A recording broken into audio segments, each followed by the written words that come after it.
Hey team, Jen here. I am coming to you in the writing overview series, which I have designed for students who are taking courses with me, and just for anybody who really wants to have an overview of some of the basics of writing in the academic genre. In this video today, I want to talk about what I call the line of inquiry. This is a really key idea for how I like to think of academic writing and how I like to communicate the moves of academic writing to students. So the line of inquiry is the path that you set up for yourself to create your final product, the academic essay. It's a coming together of the moves of the academic essay. And I think that by understanding the key steps along the line of inquiry, students can produce the kind of product that instructors want them to produce in the academic genre when they're asked to write the academic genre.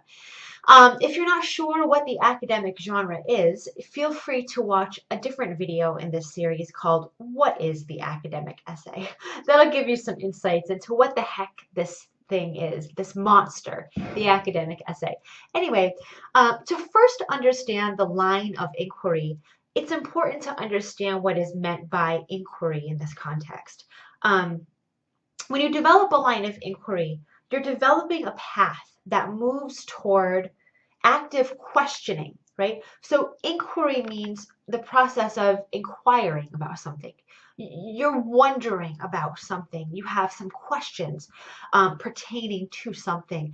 And developing a line of inquiry is moving you incrementally toward moving towards some answers, right? Moving towards some clarity as you progress. Maybe not the answer, but inching closer. So the line of inquiry, that's what it's about. Now there are a couple steps along the line of inquiry that I see as the key moves in helping you do that. Because one thing that the academic genre prizes, of the many things that it prizes, right, is asking questions that matter and trying to move toward resolutions, trying to move toward answers. When you engage a line of inquiry, for me, step one is developing a context. Now you can watch a different video in this series on context, where I take you through, how to develop a context that's worthwhile for this genre.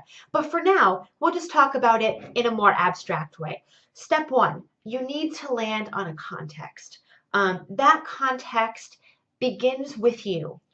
Your instructor might give you a topic to write on, for example, global warming, right?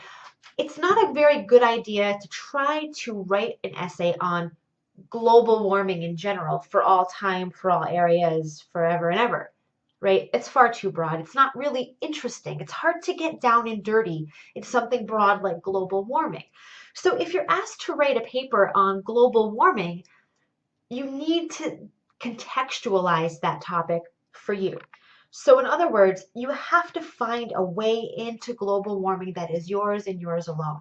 I once had a student who wrote every paper in the term, 5 papers, having something to do with skateboarding, even though the topics that I gave him were not obviously related to skateboarding in any way at all. He was able to come in with a context, with the lens of skateboarding, to contexts that weren't necessarily immediately relatable to that. That's the beauty of context.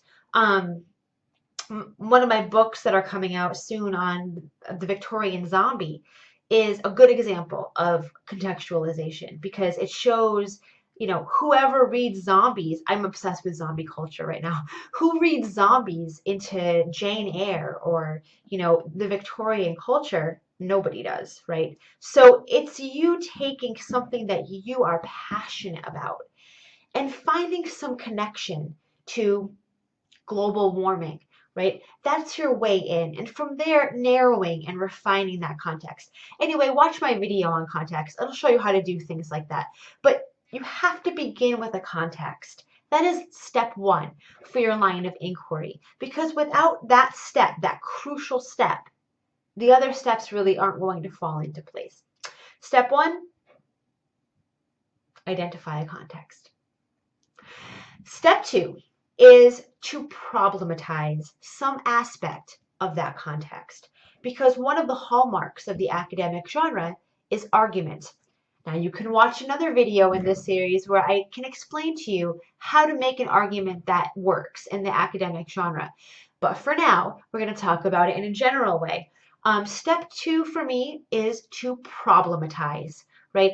I want you to point your finger at some tension that exists in the context that you've chosen, right? So in order for you to eventually make an argument, there has got to be a problem. If there is not a problem, there's no way you're going to be able to make an argument. An argument is a defining characteristic of this genre. So you must point your finger at some aspect within your context that is problematic. And you need to be very clear about what this problem or what this set of problems is. That is step 2 in developing a line of inquiry.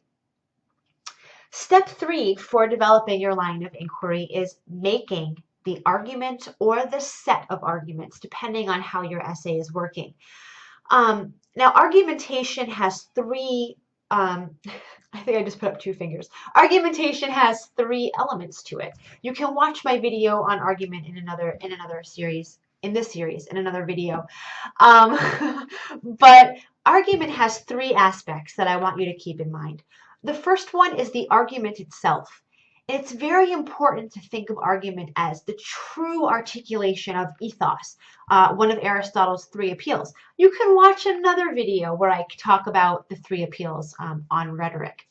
But argumentation is the true articulation of ethos as I see it, because you're passing a judgment. You're bringing your values and you're putting them on the table for everyone to see when you make an argument. That's the crux of ethos, in my opinion. So, and some may argue with that. I'm just trying to tell you what I think of ethos. So make that argument, you have to make a judgment. And in order to make a judgment, start simple. Take your problem that you problematized in step 2 and ask yourself, do I think that this is essentially good or bad?